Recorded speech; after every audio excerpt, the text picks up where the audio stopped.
পাকিস্তানের কোয়েটা থেকে পেশোয়ারের উদ্দেশ্যে যাত্রা করেছিল একটি যাত্রীবাহী ট্রেন। যে ট্রেনের ৯টি বগিতে ভ্রমণ করছিলেন ৪৫০ জনেরও বেশি যাত্রী। তবে হঠাৎ করেই যেন ওলটপালট হয়ে গেল সবকিছু।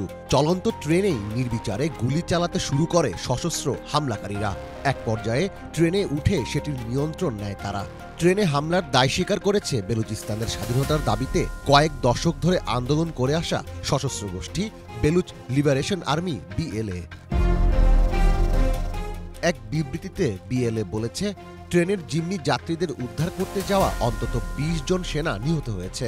তারা দাবি করেছে তাদের প্রতিরোধের মুখে স্থলসেনারা পিছু হটতে বাধ্য হয়েছে। কিন্তু প্রশ্ন হলো, কেন এই অতর্কিত হামলা চালালো BLA, আর তাদের এমন সশস্ত্র কর্মকাণ্ডের পেছনে কারাই বা মদদ দিচ্ছে?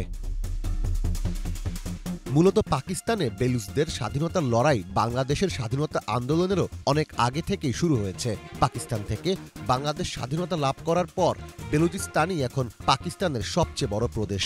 ১৯৪৭ সালের দেশভাগের সময় এই প্রদেশটি পাকিস্তানের সঙ্গে যুক্ত হলেও বেলুচদের ছিল স্বাধীনতার তীব্র আকাঙ্ক্ষা। ভূ রাজনৈতিক কৌশলের বিবেচনায় পাকিস্তানের জন্য এই প্রদেশটি খুবই গুরুত্বপূর্ণ।